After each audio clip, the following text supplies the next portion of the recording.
जब श्री कृष्ण ने मन को छू लिया। संध्या का समय था। आकाश में हल्का नारंगी रंग फैल रहा था। नदी का जल शांत था, पर उसके किनारे बैठा एक युवक भीतर से बिल्कुल अशांत। उसका नाम आरव था। आरव बाहर से बिल्कुल सामान्य दिखता था, पर भीतर विचारों का तूफान, डर, भविष्य की चिंता, अतीत के पछतावे। वो हर समय सोचता रहता, क्या होगा अगर असफल हो गया तो? लोग क्या कहेंगे? मन कभी शांत नहीं होता। उस दिन भी वो नदी किनारे बैठा सिर झुकाए बुदबुरा रहा था, भगवान, अगर तुम सच में हो तो मुझे शांति क्यों नहीं मिलती? चिंता का बोझ। रात गहरी होने लगी। हवा में ठंडक थी, लेकिन आरव के मन में आग जल रही थी। वो सोच रहा था, मैं सब कुछ कर रहा हूं, मेहनत, पूजा, नियम, फिर भी मन क्यों नहीं मानता? उसी क्षण उसने नदी में अपना प्रतिबिंब देखा। आंखों में थकान थी, आत्मा में बोझ।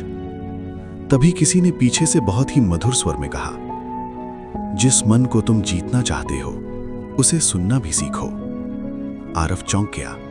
पीछे मुड़ते ही उसने देखा एक नीले वर्ण का युवक, पीले वस्त्र, मुस्कान ऐसी जैसे सारा संसार ठहर गया हो।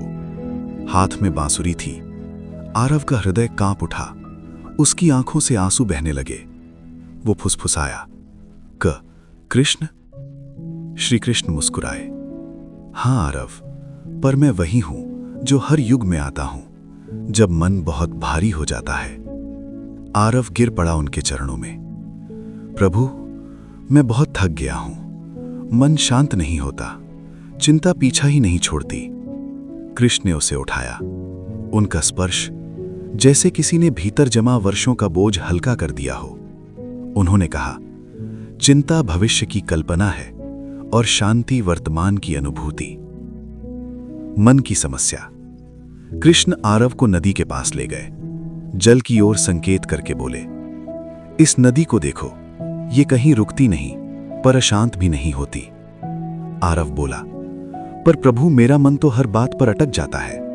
कृष्ण हंसे, क्योंकि तुम मन के मालिक नहीं बने, तुम उसके नौकर बन गए हो। फिर उन्होंने एक छोटा सा पत्थर उठाकर नदी में फेंका। लहरें बनी, फिर धीरे धीरे शांत हो गईं। कृष्ण बोले, विचार पत्थर की तरह हैं, आते हैं, लहरें बनाते हैं, पर तुम उन्हें पकड़ कर रखते हो। कृष्ण ने धीरे से आरव के हृदय पर हाथ रखा। उस पल आरव को ऐसा लगा जैसे शोर धीमा हो रहा है, विचार रुक रहे हैं, सांस गहरी हो रही है। कृष्ण बोले, मन को शांत करने के लिए उसे दबाना नहीं पड़ता, बस प्रेम से छूना पड़ता है। आरव की आंखों से आंसू बहते रहे, पर पहली बार ये आंसू हल्के थे। चिंता का सत्य। आरव ने पूछा, प्रभु, चिंता क्यों आती है? कृष्ण गंभीर हो गए, क्योंकि तुम परिणाम को अपने हाथ में लेना चाहते हो और कर्म से डरने लगते हो।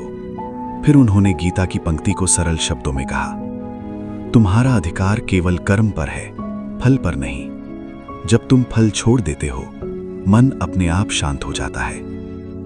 कुछ देर दोनों चुप बैठे, न कोई उपदेश, न कोई प्रश्न, बस मौन। और उस मौन में आरव को वो शांति मिली जो वर्षों के शब्दों में नहीं मिली थी। कृष्ण बोले, जो मौन से डरता है वो स्वयं से डरता है। विदा का क्षण। रात अब लगभग समाप्त हो रही थी। पूरब में हल्की रोशनी दिखने लगी। कृष्ण उठे। आरव घबरा गया। प्रभु, आप जा रहे हैं? कृष्ण मुस्कुराए, मैं कहीं नहीं जाता, मैं तो तभी आता हूं जब तुम चिंता छोड़ते हो। उन्होंने बांसुरी बजाई। एक अंतिम वाक्य हवा में गूंज गया, चिंता त्याग दो, मन को शांत करो, मैं वहीं मिलूंगा। अंत।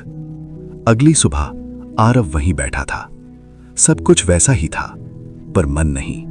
विचार आए पर टिके नहीं, चिंता आई पर रुकी नहीं, क्योंकि अब मन ने श्री कृष्ण का स्पर्श पहचान लिया था।